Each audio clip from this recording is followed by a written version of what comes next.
सोचिजो ज़रूरु प्रोग्राम जे टें भाङे यानी आख़िरी भाङे मुख़्तसिर कहाणीअ जो आगाज़ अबू इलिया जी कहाणी मुस्लमान सां कजे थो।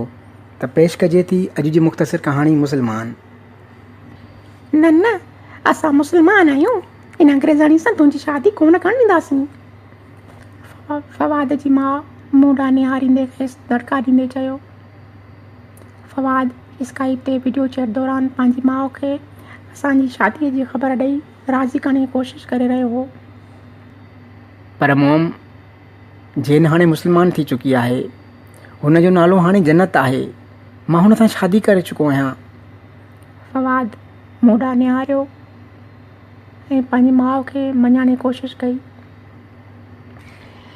जन्नत नालो रखियो अथसि त छा थी पियो? आहे त अंग्रेज़ जी धीउ, काफ़रनि जे घर में पैदा थी आहे। नालो बदिलाए खणी छा बि करे, असां मुस्लमाननि जहिड़ी थी सघंदी छा? माण्हू छा चवंदा त मरो मल्हाज दीन जी पुटु हिकु ईसाई छोकिरे सां शादी करे आयो आहे। माउ दड़का ॾींदे चयुसि। पर मोम हाणे जन्नत मुस्लमान आहे ऐं पाण सॻुरनि सल्लल्लाहु अलैहि वसल्लम जे दौर में केतिरा काफ़िर मुशरिक मुस्लमान थिया हुआ, उन्हनि खे केॾो न मान मर्तब ॾिनो वियो। फवाद माउ खे सम्झाइण जी कोशिशि कई। हा हा, मूंखे सभु ख़बर आहे, तूं मूंखे सम्झण जी कोशिशि न कर।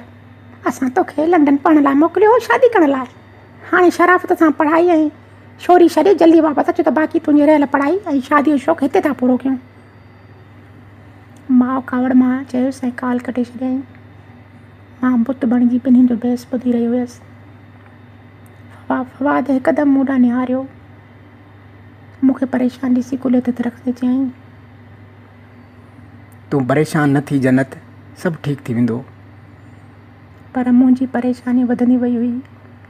मां इस्लाम क़बूल करे मुस्लमान त थी हुयसि, पर हाणे लॻो पए त मुस्लमान थियण लाइ रुॻो इस्लाम क़बूल करणु काफ़ी न हुयो। मां मुस्लमान थी पाण में का घटिताई महसूसु करणु लॻसि। तोड़े जो मूं बाक़ाइदे रिसर्च करे पंहिंजो दीन छॾे इस्लाम क़बूल कयो हो। पर अॼु फवाद जी माउ जूं ॻाल्हियूं ॿुधी मूं में अञा बि वधीक पढ़ण ऐं अमल करण जो जज़्बो पैदा थियो। मूं उहो महसूसु कयो त शायदि हुननि जे सालनि जी नमाज़ ऐं इबादतुनि, इल्म ऐं अमल जे अॻियां मुंहिंजे 2-3 ॾींहंनि जी इबादत का हैसियत नथी रखे। मूं नमाज़ ऐं इबादतुनि ते बेहतर ज़ोर ॾिनो। असांजी बिल्डिंग खां 2-3 घिटियूं छॾे मस्जिद हुई जिते हर हफ़्ते मौलवी साहिबु ईंदो हो। हुनजो दर्स बि ॿुधणु लॻसि त जीअं दीन जे बारे में वधीक मालूमात कठी करण जो मौक़ो मिले। मूं बाक़ाइदे कलमो पढ़ी मुस्लमान त 2 महीना खनि अॻे थी वियसि, पर इस्लाम ॾांहुं माइल थियण खां साल थी वियो हो। मूंखे जंहिं शइ सभ खां वधीक मुतासिर करे मुस्लमान थियण ते मजबूर कयो हो, उहा हुई इस्लाम में औरत जी हैसियत, हुनजो मक़ाम ऐं हिजाब जो फ़लसफ़ो।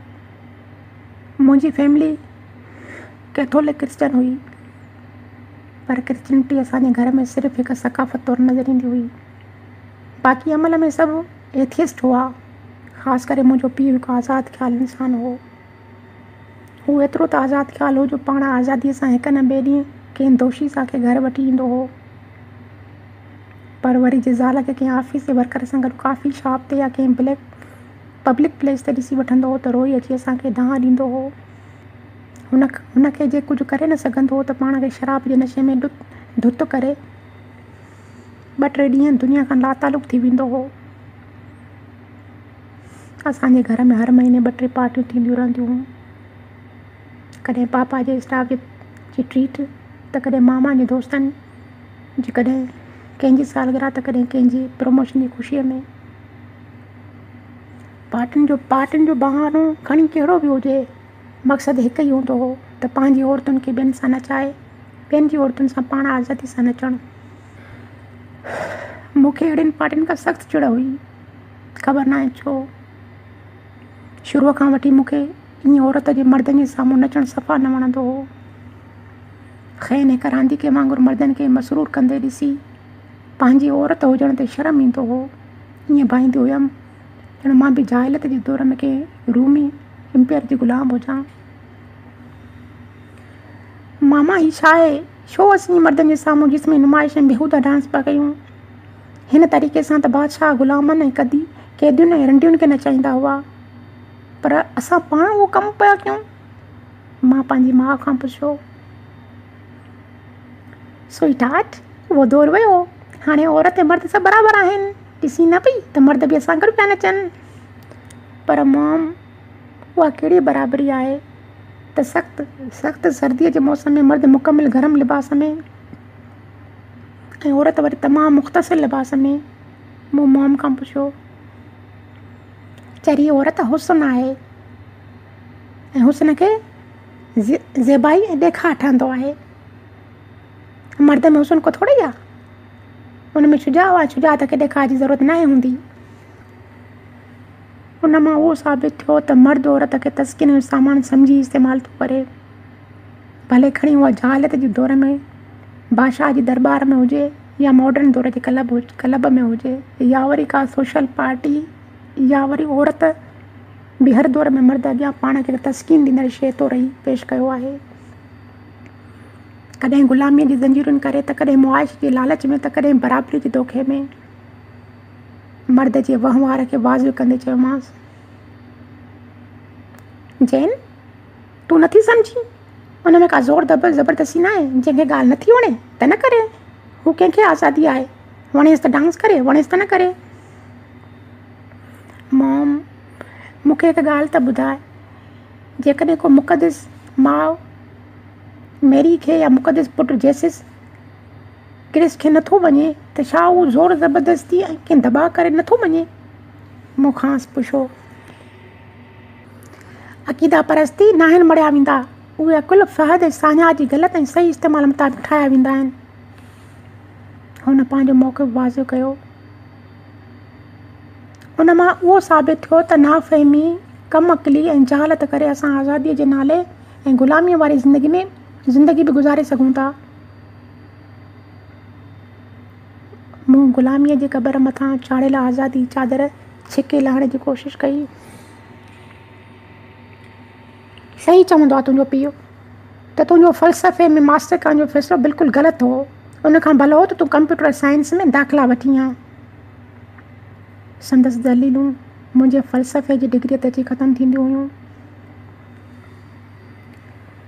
मूंखे मग़रबी तहज़ीब में औरत सवाइ हिकु शोफ़ियत जे कुझु नज़र न ईंदी हुई। नंढे खां नंढे घरेलू शइ हुजे या वरी कारखाने जी का मशीन, का अहिड़ी शइ न हुई जेका औरत जी तज़ील कंदड़ फ़ोटो खां सवाइ विकामजी वेंदी हुजे। हिन डबल स्टैंडर्ड माहौल में औरत पंहिंजी तबई, जिस्मानी, फितरी कमज़ोरी बावजूद बि मर्द खां वधीक कमु बि करे थी, ज़िम्मेदारी बि रखे थी, ऐं वरी साॻिए वक़्तु मर्द जी दिलि लुभाइण जो सामान बि बणिजे थी। जॾहिं पहिरियों दफ़ो यूनिवर्सिटीअ में स्कार्फ पहिरियल कंहिं मुस्लमान छोकिरी खे साम्हूं ॾिठुमि त हुन मूंखे तमामु घणो मुतासिर कयो। हुन जी शख़्सियत जी पाकीज़गी मूंखे हुन ॾांहुं छिकणु लॻी। मूं मुस्लमाननि जे बारे में एतिरो न पढ़ियो हो, बसि हेॾां होॾां ॿुध सुध ते रायो क़ाइमु कयो हो, पर हुन छोकिरीअ जी पाकीज़गीअ मूंखे इस्लाम खे बाक़ाइदे पाण ते मजबूर कयो। पोइ वरी क़ुर ऐं हदीस जी रोशनी में जॾहिं इस्लाम में औरत जो मुक़ाम, पर्दे जो फ़लसफ़ो,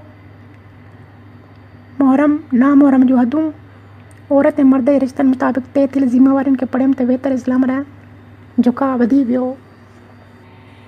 मूं इस्लाम खे पढ़ी उहो ॼाणियो त इस्लाम ई वाहिद दीन आहे जंहिं औरत खे हुन जे मुक़ाम मुताबिक़ इज़त ॾिनी आहे। मूं इस्लाम खे क़बूल करे मग़रबी औरत खां हमेशह लाइ आज़ादी वठी छॾी, पर मुंहिंजे वालिदीन खे मूंखे इस्लाम खां नफ़रत ॾियण का कसर न छॾी।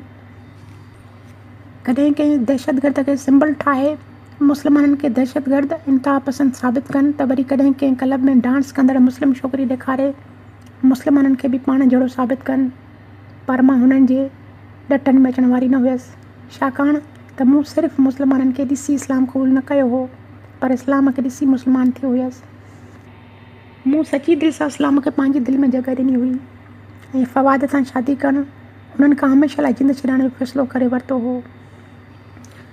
फ़वाद लंडन में MBA करणु आयो हो। असां हिक ॿिए खे घणो वक़्त खां सुञाणींदा हुआसीं।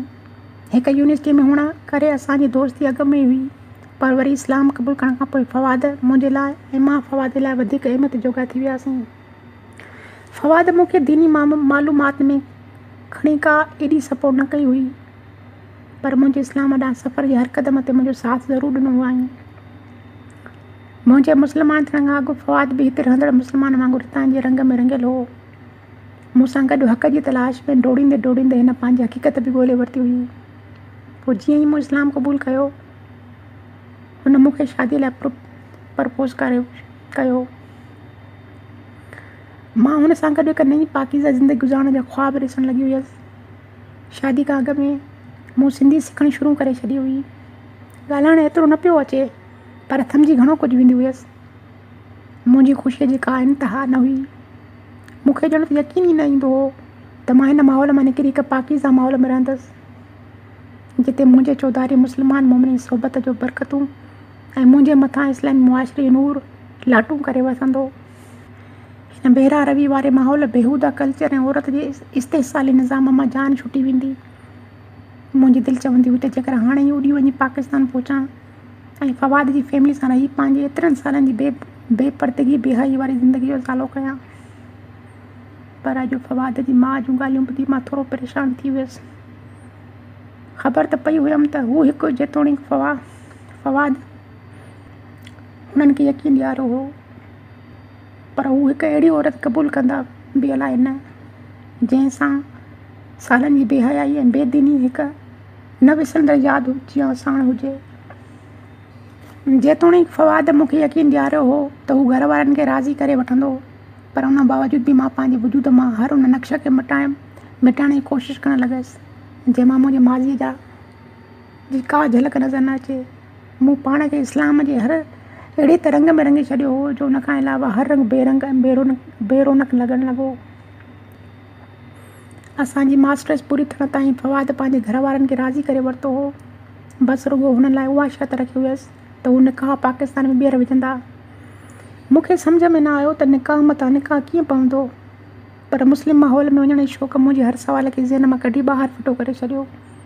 मूंखे बसि इंतज़ारु हो त कॾहिं मां हितां उॾी हमेशह लाइ हुन कल्चर मां जान छॾायां ऐं पंहिंजी बाक़ी ज़िंदगी हिकु इस्लामी मुआशरे में हिकु बावकार ज़ाल, हिकु इज़तदार नुंहुं, हिकु पाकीज़ा माउ जी हिस्से सां गुज़ारियां।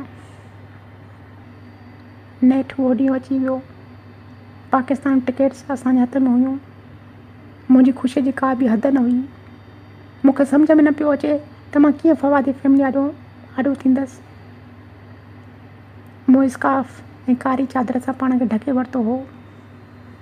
मुंहिंजी दिलि त मुकमिल हिजाब करणु पई घुरे, पर फ़वाद चयो त स्कार्फ काफ़ी आहे। फ़वाद जो भाउ असांखे एयरपोर्ट ते वठणु आयो हो। हिन ॿुधायो त बाक़ी सभु असांखे घर में ख़ुशि आमदीद कंदा। असांजी गाॾी जीअं ई हुननि जे बंगले भरिसां पहुती त आसमान फायरिंग जे आवाज़ सां गुंजणु लॻो। आतिशबाज़ीअ जा रंग सॼे आसमान खे झरकाइण लॻा। मां उन वक़्तु हैरान रहिजी वई हुयसि। जॾहिं बंगले जो दरु खुलियो, माहौल शरनायुनि धूलनि जी मौसीक़ी सां सभिनी खे मस्तु करे रहियो हो। मुंहिंजे ॿिन्ही तरफ़नि जवान नारियूं जवान मर्द सां गॾु असांजे मथां गुल हारे रहियूं हुयूं। हुननि जो लिबास ॾिसी मूंखे तमीज़ करणु मुश्किल हुई त कहिड़े लिबास में बेपर्दगी वधीक हुई, उन में जंहिंखे मां मग़रब में छॾी आई आहियां या वरी हिन में जेको मुंहिंजे आजिया में बीठो आहे। जॾहिं असांखे हाल में आजिया पार्टी लाइ विहारियो वियो त मूं हिकु दफ़ो पाण खे पंहिंजे चौधारी माहौल खे ॾिठो। मां हैरान रहिजी वियसि त इस्लाम क़बूल करे जंहिं कल्चर, तहज़ीब ऐं माहौल खे पोइते छॾी आई हुयसि, उहो ई माहौल मुंहिंजे अॻियां गुल विछाए आदर भाउ लाइ बीठो हुजे।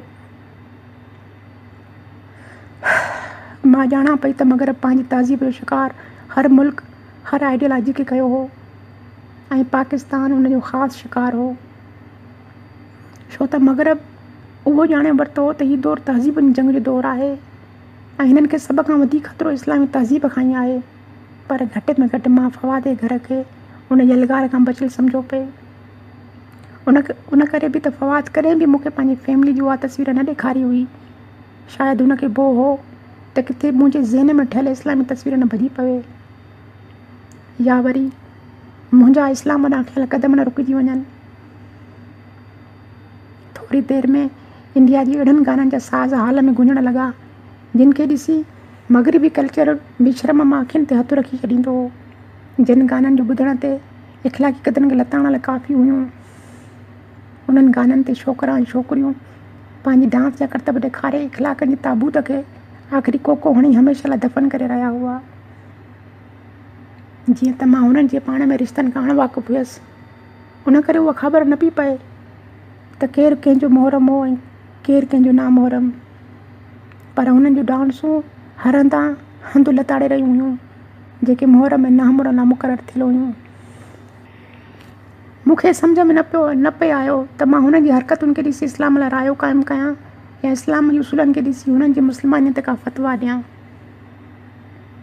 वॾी ॻाल्हि उहा लॻमि त मां जंहिं कल्चर खे छॾे इस्लाम खे सीने सां लाहे हेॾां भॼी आई हुयमि, ही वरी इस्लाम खे कश में खणी उन कल्चर ॾांहुं डोड़ींदा पिया वञनि। ही सभु मूंखे हिकु अहिड़े मुसाफ़िर जीअं पिया लॻा जेके एयरपोर्ट जी चेकिंग काउंटर ते अची चवे त मूंखे हज ते वञिणो आहे, पर वरी टिकट वीज़ा ऐं सामान थाइलैंड जो साण हुजेसि। मुंहिंजे कननि में फवाद जी माउ जा चयल जुमिला गूंजण लॻा, न न असां मुस्लमान आहियूं, हिन अंग्रेज़ाणीअ सां तुंहिंजी शादी कॾहिं न करणु ॾींदासीं। मुंहिंजी दिलि पई चए त मां रड़ियूं करे उन्हनि खे चवां त तव्हां सभु सिर्फ़ु नाले जा मुस्लमान आहियो, तव्हां इस्लाम खे पढ़ी ऐं सम्झी मुस्लमान न आहियो थिया, पर तव्हां सिर्फ़ु उन करे मुस्लमान आहियो जो हिकु मुस्लमान घर में पैदा थिया आहियो। मां लंडन में जंहिं बेहयाई बेहूदगीअ खे इस्लाम जी पाकीज़गीअ करे नींदींदी हुयसि, उन ई बेहयाई ऐं बेहूदगीअ सां ई इस्लाम जी पाकीज़गीअ ते दाग़ लॻाया हुआ। मूं फवाद ॾांहुं ॾिसी खणी अखियूं हेठि कयूं। हुनजे चहिरे ते शर्मिंदगीअ जा आसार साफ़ नज़र अची रहिया हुआ। हुन हिकु दफ़ो मूं ॾांहुं अखियूं खणी ॿीहर निहारियो।